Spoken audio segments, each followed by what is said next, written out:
Welcome everyone. I love horror and mystery stories, and that's why I created this channel to share the scariest stories from around the world. Tonight's story takes place deep in the forests of Alaska, where a new park ranger starts working alone in a remote watchtower, only to discover terrifying rules written inside an old notebook. If you hear her crying, run. If you see her, it's already too late. And as night falls, a mysterious woman begins appearing near the tower through the fog and rain. Don't forget to like, subscribe, and enjoy the story. My dream job was to work with the national parks. Ever since I was a young boy, I always dreamed of being a park ranger, patrolling campgrounds and chatting with some of the friendly campers, hiking trails to make sure everything was easily maneuverable, and just spending time in nature. Being in nature has always been my way of disconnecting from reality. Whenever things got stressful in life, I would hit the trails, or go backpacking for a few days, or rent a campsite in some remote area in the woods. My parents were never supportive of my goals. They would have much rather seen the letters MD after my name or my face on a billboard advertising towards people who were involved in traffic collisions. Oh well, I put in an application for one of the county parks near my house, not really expecting much out of it. I was fresh out of high school. No college experience yet, flipping hamburgers and dealing with people who find a reason to complain in everything, so there was no harm at all in putting out applications.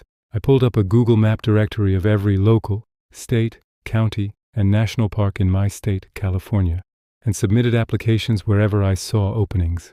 I even called a few parks that I really liked to see if they had any positions available, but hadn't any luck for months. My bank account was starting to dwindle as a result of constant maintenance on my Euro 3 Civic, which had been put through more than the manufacturers could have ever designed the cars to experience, and I was starting to stress. I would pinch my pennies together at gas stations, skip meals altogether when I didn't have anything readily available at home, and try to cruise 55 on the freeways to be more efficient with what little fuel I had. I definitely didn't expect this to be my reality after high school, but I guess I should have. My parents kicked me out the minute they found out I was gay, and I was left living in my car for months until I found someone who would let me crash on their couch. It was really mentally challenging just trying to convince myself to keep going through everything, but I had this gut feeling that things would work out eventually. I know it sounds kind of weird, but this life wasn't half bad. I saved a fair bit of money on rent because Dylan let me sleep on his couch at night for free. I took my Civic with me wherever I drove. To the beaches, the forests and mountains east, the deserts. Sleeping in the car wasn't too bad. I wasn't exactly the most picky camper in the world and knew that it was cheaper than renting a hotel every night. Eventually, I'd have loved to get a van or an SUV to have more room, but for now the rusty bucket of problems we call a Civic would have to work.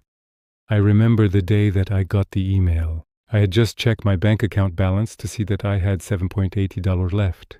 I was a few thousand miles over when I should have gotten my oil changed, and my front brakes were squeaking again, most likely as a result of the axle leaking grease and corroding them. Like I said, rusty bucket of problems.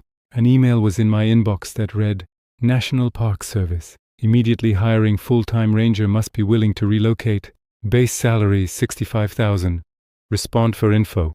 I'd never been a religious lad, but this felt like a godsend. I'd never seen more than $5,000 in my bank account at one time, let alone $65,000 a year. As a base salary? Of course I had to reply to them and send a message that read, Hi there.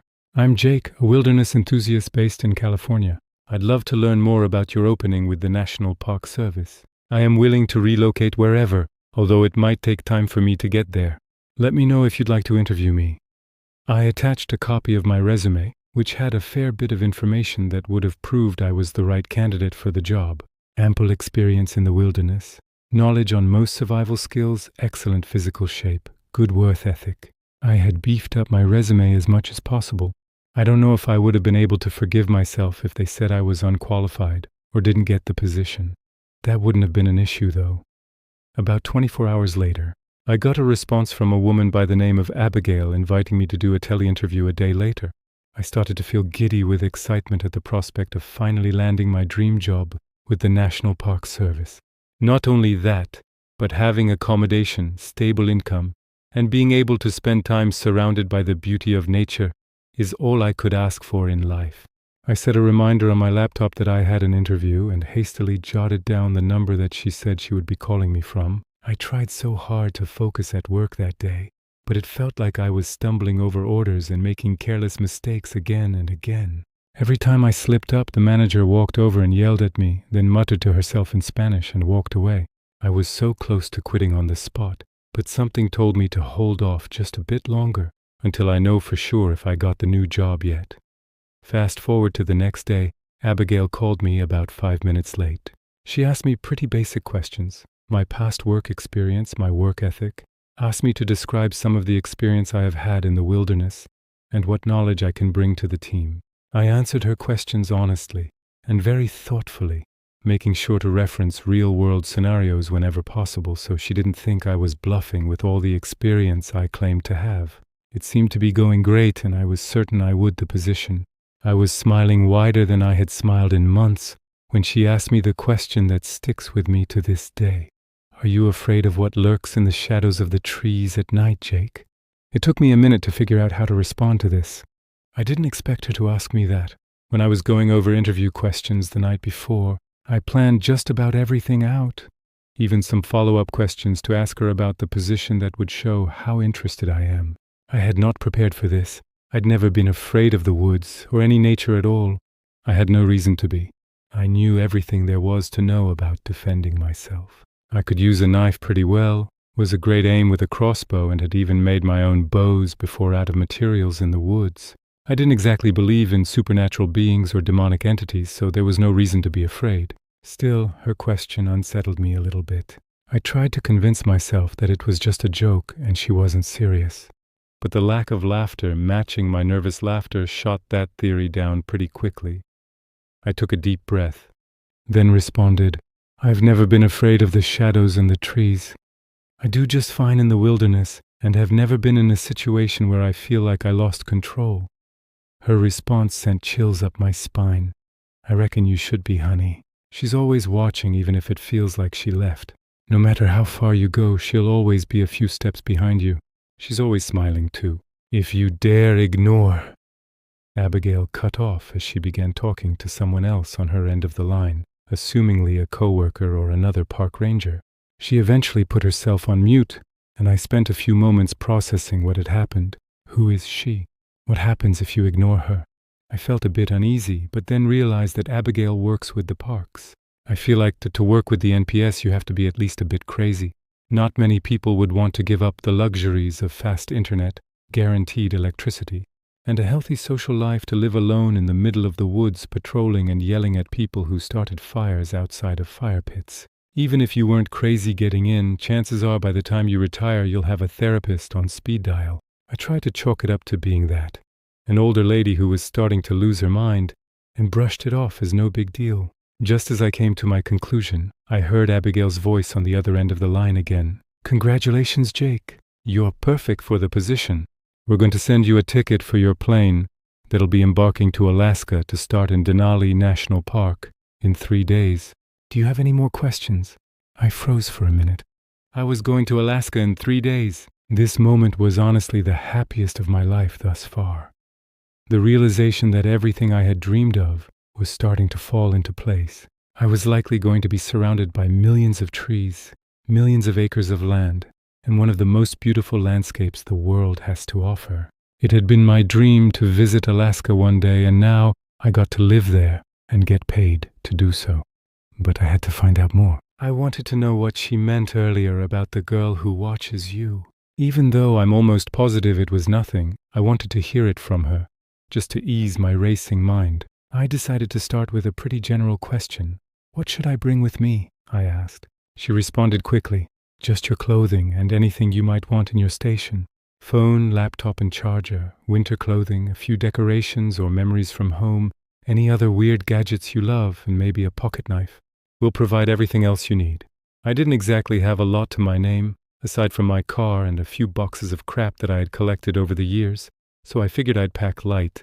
I had to do a bit of shopping for winter clothing, as it's never cold enough to warrant heavy jackets in Southern California, but that would be a lot easier when I had the couple $100 my car was worth in pocket. I felt like we were comfortable enough with each other, so I asked the question, You said something earlier about a woman who watches you. I asked hesitantly, half expecting her to hang up on me and deny me the job right then and there. But she chuckled and responded, "Oh, sorry about that. Sometimes my brain acts all wonky with these interviews." She cleared her throat and continued, "It was just one of those moments, nothing to be afraid about." That explanation resonated with me, and I thanked her for her time and hung up. I could hardly sleep at night. Anticipation for my flight and vivid dreams about the forests, the wildlife, and life as a ranger filed my thoughts constantly. One night it got so hard, I had to take Benadryl just to make myself drowsy enough to get a few hours of shut-eye. It was the day of the flight. Dylan helped me with my bags and drove me to the airport. I decided I would give him the rest of the money I had, as I was sure there wouldn't be any convenience stores where I was heading, and left him everything I couldn't take with me. I don't know if he was just taking it so I didn't have to lug it down to Goodwill or deal with the horror commonly known as Facebook Marketplace, but I appreciated it either way. I entered the terminal, scanned my boarding pass, and checked my duffel bags, and carried a pack with me that had all my technology. Crappy point-and-shoot camera I'd saved for years, my laptop, cell phone with contacts of the few people I wanted to remain close with, and a few notebooks because I loved writing. Of course, I had all my hiking gear packed. Even though they said they'd provide me with gear of my own when I got there, it was too difficult to part with the shoes and poles and things that had kept me going for so many years when I had nothing else to look forward to. I boarded my plane, threw my backpack in the overhead stowaway bin, and prepared for takeoff. This was it, the moment that my entire life's hoping and working had culminated into. Every struggle I had, every moment of doubt whether I wanted to keep pushing on through the poverty and pain was gone. My dreams were about to become a reality. I braced myself for takeoff and shut my eyes to get a little bit of rest while the plane began its 6-hour journey towards Alaska. The plane touched down at Anchorage International, and it would be a short drive to get to the park where I would be stationed. I was greeted by a friendly face who I assumed to be Abigail. She was a frail woman, most likely in her late 50s, but had this fire in her eyes. She didn't look tough, but I had to assume she was a lot stronger than her appearance put on. Behind her was a man about my height and a little more muscular. I assumed he would be training me or working with me at my post. Neither of them said much, other than exchanging basic pleasantries, and I was instructed to follow her to the van that they had arranged for transportation. The minute I stepped foot out of the airport, I was in shock. Alaska was absolutely beautiful. I'd seen pictures of it before, watched a few shows on television when I used to have cable, and of course seen plenty of YouTube videos that people put out there. But it's just so much more incredible in person. The trees in the distance, the chilly air that just felt so much fresher than the city air. The dynamic of people in the area all felt so surreal. It truly felt like home. Home, something I really needed at that point in my life. We got in the van, a small white transit that definitely showed some signs of use, and headed north, towards Denali National Park. I sat next to the muscular man whose name I learned to be Zeke. Abigail had left a bit earlier. I guess it was just me and Zeke right now, and the person driving the van who had a weird love for classical music.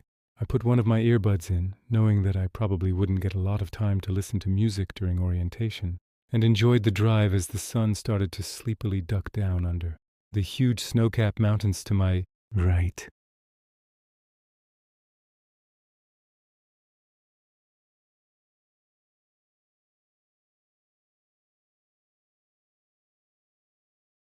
Eventually, we got to the ranger station. It was a small building, but from the outside it looked very inviting. The walls were made of wood, and the lights had a yellowish glow to them. There were windows on all sides and a little check-in desk for those who were driving through. Surrounding the ranger station were towering green trees, which I recognized to be primarily white spruce, and to the left a bit there was a building that looked like some form of bathroom connected to a garage. I had gotten to know Zeke a bit on the ride up. He was pretty quiet, but we had a lot of similarities. He was only a few years older than I was and had also been kicked out of his house by his family, although he wouldn't tell me why.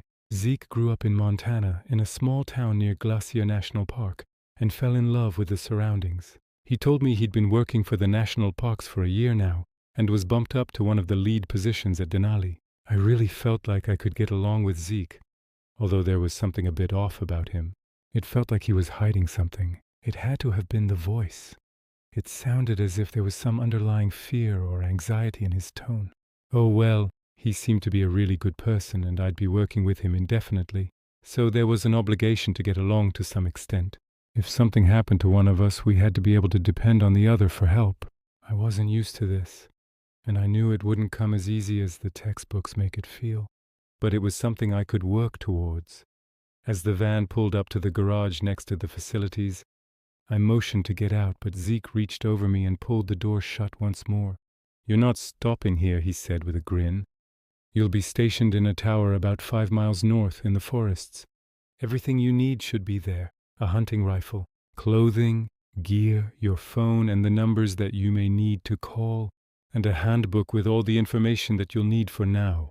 He paused for a moment, then continued, "I know it sounds silly, but make sure to read every page in the handbook. It's not that long, and the last guy who didn't—" I could see a look of regret on Zeke's face as he realized that he had shared too much. "Well, he had to replace somehow, and that's why you're here." It must have been evident that I had a look of shock on my face. I wish I had known this before I signed up for the position, but I guess it made sense. You're working in a remote area in the wilderness. All kinds of wildlife could cut your life short. If you don't know everything there is to know about the area, you could be caught with your pants down with a hungry bear looking right up at you, so to speak. I smiled and said, "I'll read it all." "Don't worry." The expression on his face appeared genuine, and Zeke waved as he jumped out of the van and headed towards the ranger station. I adjusted around a bit and put my feet up against the vacant left side of the van. The driver didn't say a thing and kept on driving. As the forest got denser and denser, the road felt bumpier and bumpier. Even though it didn't exactly feel like a God-sent cab ride, I felt like I was in heaven, surrounded by trees, people who also love nature, and I was making more money doing this than I would have made in 3 years at McDonald's. Maybe this is the closest to heaven I'll ever be. Just as I was starting to drift into sleep, I saw a huge tower in the distance. It was probably 85 feet tall and had a metal staircase that wrapped around the tower frame and led into a cabin, supposedly where I was to sleep and watch from. The driver pulled off a bit, got out of the car, and opened my door. I jumped out as well and gave my legs a moment to adjust to standing up again after hours of riding in a bumpy van. "Here you are, lad. You got about a quarter-mile walk to the tower, through the forest to the right." He motioned his arm towards a huge expanse of trees that was surrounding the tower. It appeared as if some of the trees were taller than the tower itself. It was absolutely beautiful. I thanked him, shook his hand, put my gloves on, and began the hike towards my new home. The tower itself was amazing. It looked relatively new. The only evidence that anyone had lived in it before were the footprints gathered around the base of the steps. As I ascended the metal staircase that led into the sky, I couldn't help but gawk at the beautiful expanse of forest that surrounded me. For miles and miles, all I could see were towering trees, mountains, and there was a small lake a bit to the west. Considering the only light that was guiding me at this point was that from the full moon and the stars that shone in the sky, it was amazing how well I could see. It was such a contrast from the mundane city views that I had grown to abhor, and beat any hike or backpacking trip I had ever done by a long shot. A bright orange light helped me find the door. There were windows on 3 of the 4 sides of the tower, the 4th being the wall my bed was up against. When I entered the small cabin, there was a gunmetal filing cabinet and a wooden desk right next to the bed, and a locker which I presumed to hold all of my new belongings and the rifle. Around the unit were posters from various parks in Alaska, a few pictures of the staff team, and little notes about things you can see from each window. On the wooden desk was a handbook, assumingly the one I was informed about earlier. There was a black phone connected to a landline and a little memo pad that was turned upside down. I spent a few hours reading the handbook. Nothing out of the ordinary. It outlined what I was supposed to be doing, some of the standard operating procedures for common events, and gave me a breakdown of the wildlife and the plants that I would likely encounter. There was a map on one of the last pages that showed my tower in relation to the other towers throughout the park, and the headquarters Zeke got dropped off at. For the most part, I was just firewatch and patrolling for now every 2 days. I would hike a trail nearby my station and make sure that no fallen logs or huge grizzly corpses stopped trekkers and trucks from exploring the park. There was a page that detailed some of the things more experienced rangers got to do. Experiments with local research teams, assessing weather conditions, tagging and tracking animals through the forests, and cutting unhealthy trees into firewood to be used at the ranger station and sold in the nearest town to benefit the forest. I assumed that there would be tours as well, but no mention of those was in the handbook. I was about to turn away when I remembered that there was a little memo pad right next to me. It looked pretty worn down. The cover was entirely faded when I turned it over, except for big words on the front that read, "As most important things." I assumed that it was general notes on things that were happening nearby in real time. The handbook was likely a bit outdated, and the notebook allowed rangers to write down what was happening and leave reminders on current events that any new hirees would need to know. But when I flipped to the first page, I felt a cold shiver run down my spine through my body. In chicken scratch handwriting it read, "As you work alone." I glanced around the room and didn't see anyone else with me. I figured that I would be working alone when I got to the park and Zeke got out, but it felt so dark. The writing felt like it was written as a warning of sorts, in case somebody else tried to pretend they worked there. Is it possible that some of the local backpackers tried to pretend to work with the parks in order to steal, or worse? I flipped the page, and once again, that shiver ran down my spine as I read the handwritten words. She will not help you. I flipped the page again, anxiously glancing around the room, trying to figure out who she was. If you hear her crying, run. I practically ripped the page off of the memo pad as I flipped again to see what was on the following page. If you see her, it's too late. I slammed the book against the counter and started pacing around the room. I knew that I was getting myself into a job that could be dangerous, but who was she? What kind of tasks was I really doing here, aside from watching for fires and hiking trails? I really wanted to know more, and soon. But I was starting to get tired, and wouldn't be able to get very far with the intense jet lag and the lack of sleep recently. I took off my shirt and boots and set my backpack down next to the cot I'd be sleeping in. It was actually quite comfortable. At least, more comfortable than sleeping on a couch had been. I decided to sleep with a utility belt on knife, flashlight, and a FN57 pistol that I had found in the locker, just in case. All of this would blow over in the morning when I got answers, I'm sure. At least that's what I told myself as I tossed and turned in bed for 20 minutes trying to calm my nerves. I awoke to the sound of rain pattering against the roof of the tower. Great, I thought, I won't be able to hike down to the station in this weather. I got up, cleared my eyes, and blew my nose and looked out the window. There was a heavy fog surrounding the tower, and I could barely see the trees closest to me, let alone the lake or the ranger station. I decided to look through the handbook one last time and see if I could find any phone numbers to the ranger station. When I looked through the night before, I found no mention of the phone at all, and no idea how to reach others in case of emergencies. I guess it's very possible that I was too groggy and missed a key detail. I started walking towards the wooden desk when I froze. Someone was coming up my tower. I instinctively put my hand on my hip, where my 5.7 was stored, and was ready to pull it out and fire. Just as I started to raise the gun, I saw a young woman's face in the window. She was wearing typical ranger attire, a heavy snow jacket, cargo pants, heavy boots. She had a utility belt on as well, with a knife and a gun similar to mine on her waist. I, laughing at my stupidity for almost killing a fellow ranger, put the gun back in its holster and opened the door. "Hi, I'm Autumn. I just wanted to say hi to the new guy." She blushed and pointed out through my window towards where the entrance to the park would have been. "Most of the times you can find me at the main headquarters. Sometimes I like to work with the new recruits until they're comfortable with their duties. If you want, I can take you on a little tour when the weather clears up a bit." She was soaking wet. Her hair looked fresh out of the shower. She had to have trekked at least 5 miles to get here, through heavy rain and terrible conditions. There was no way I would say no to letting her stay a bit. Plus, it was starting to get colder. If she got caught out while it was snowing with soaked clothing, chances are it wouldn't end well. "You can stay here for a bit if you'd like. I just woke up a few minutes ago. I was looking for a manual on how to use the phone because I had a couple of questions. I can't find any phone numbers or any information about how to contact the headquarters," I said, pointing towards the phone. She chuckled and replied, "Oh, those phones don't work. They're really just an aesthetic at this point. The lines used to be up and running, but now they're good as dead. You'd have to walk down to the headquarters to ask, but since I'm here, you may as well ask me. I felt embarrassed to ask about the notes in the notepad, so I quickly put together a random thought. What do we do about getting food here? Do they do supply runs to resupply the towers, or do you have to walk to pick up your own? I mean, it wasn't a bad question at all. Besides, I was getting hungry and couldn't find any food around the room. They'll bring it by in a few hours, she said. Smiling, it's not exactly what I'd call comfort food, but it fills the stomach and gives you the energy you need to keep trekking. I smiled, thinking back to all the times that I had gone hungry because I couldn't afford to eat. I wasn't eager to tell Autumn my entire life story, so I stayed silent. But the prospect of getting food handed to me, and decent livable food, made me livid with excitement.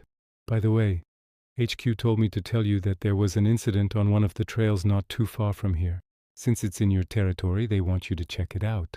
Something about a boulder that's obstructing the path. I guess it became dislodged with the rain and rolled down the hill. I didn't realize how long it'd been raining. I guess it had to have started while I was sleeping, since there was a steady pour by the time I awoke. I'll check it out when the weather clears up. Do you know where it is? It's west of here. If you look on the map in your handbook, you'll see a trail called Boulder Ridge Loop. It's a 7-mile loop trail that goes around a mountain. I laughed. Ironic, huh? The boulder destroyed the Boulder Ridge Loop. Do you know exactly how much more rain we're going to get tonight? She shook her head. I'm not sure, to be honest. Chances are it'll get light for a few hours, then start raining pretty heavily again. If I were you when it starts to ease, I would head out as fast as you can and try to assess what happened. She paused for a moment, then continued. I'd be more than happy to tag along if you'd like the company. To help, plus it might be difficult to determine the trailheads on your first full day. That sounds great. I'm going to get changed and start getting ready so we can leave in an instant. She started walking towards the door and said, I'll wait near the trailhead. Don't dilly-dally too long, buddy. She gave me a friendly wave and jogged down the metal steps. Autumn seemed like a nice person. She was pretty attractive, friendly, and seemed knowledgeable. I put on a heavy rain jacket that was in my locker when I realized something. I sprinted over to the desk and grabbed the memo pad. Turning back to page 1, I traced the scratch letters with my fingertip. You work alone. I flipped the page again. To she will not help you. I started to panic. I couldn't go out with her. I had already broken 2 of the rules that were in the memo pad. There was no way for me to reach the ranger station to ask them for clarification. I tried to be rational. Maybe she doesn't work with me and she's just telling me my duties, I thought, trying to alleviate the anxiety from my mind. But it didn't help at all. I spent about an hour pacing back and forth, until I noticed that the rain had started to lighten up. I began to pace faster and faster, looking through drawer upon drawer, trying to find something that could help me. Maybe a mobile phone or a map so I could find the trail myself, or keys to some truck that was out of plain sight nearby. I couldn't find anything. Hours and hours passed until I noticed that the sky was getting darker and darker. God damn it, I thought to myself. I didn't get a chance to do anything today except worry. I turned the light on with the switch in the cabin and went back over to look through the handbook, once again hoping that I missed something that would help me in this situation. But I found nothing new. I looked outside and could see nothing once again. There was a heavy fog all around the tower, and it was pitch black out. It must have been at least 10 p.m. I was considering calling it a night and trying to get some sleep when I heard a faint voice call out from the bottom of the tower. Hey, are you coming? Oh God, she's back, I thought to myself. I had the pistol on my waist but grabbed a hunting rifle. Something was very off about this place, about Autumn. At first, I thought I could trust her. But at this point, I didn't know if I could trust anybody. I started to crawl slowly towards the door. I put my back against the thin frame of metal that separated the door and the wide glass window, and peered out. I saw Autumn standing at the base of the tower, staring up at me. Her eyes were wide as saucers and she was smiling. Not your typical smile. This smile was dark, twisted, scary. It didn't quiver one bit, and she didn't lose her gaze once, even when I looked away. Hello? I heard her call out. I peeked again, and she was now looking to the left, no longer right at me. I reached for the door and slowly creaked it open when I heard it. I heard her begin wailing. Not your typical I stubbed my toe on a coffee table wail. Her screams were piercing. It was impossible to think straight. Even the constant pour of rain couldn't drown out her wailing. I remembered the third number in the memo pad and began to shake. If you hear her crying, run. I swung open the door and started to run down, when her gaze immediately locked onto me. Her eyes had turned pure white, and she immediately stopped wailing and smiled once more. Saliva dripped down from her teeth, and she began to laugh as she locked her eyes with mine. And if that wasn't bad enough, blood began to pour out of her eyes. I'm not talking a little bit. It was running down her face and collecting in the collar of her ranger jacket. Her once beautiful hair was beginning to fall out by the second, and she began to tremble uncontrollably, as if she was about to explode. If she sees you, it's too late. In a split second, I drew my hunting rifle. She began to sprint up the stairs faster than any animal I had ever encountered. Her steps were effortless and didn't stumble one bit. I immediately aimed at her and fired.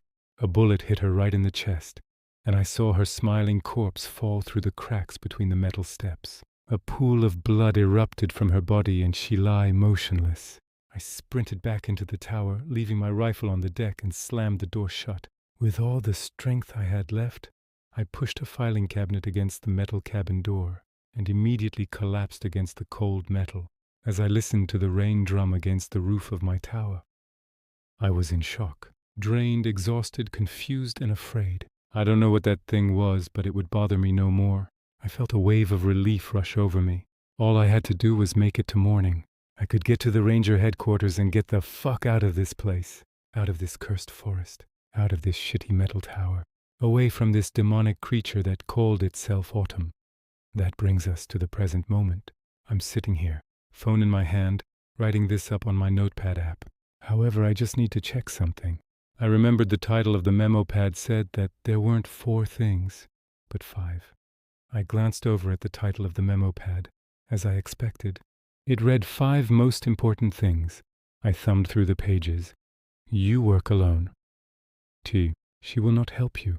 If you hear her crying, run. Or if she sees you, it's too late. I paused for a moment, then turned the page once more. Simultaneously as I turned the page, I heard that familiar pounding of feet sprinting up the stairs. Heavy, heavy feet. And the sobbing was back, somehow twice as loud as it was before. I looked at the words on page 5 and dropped the memo pad to the floor in fear. Do not try to kill her under any condition. She does not die.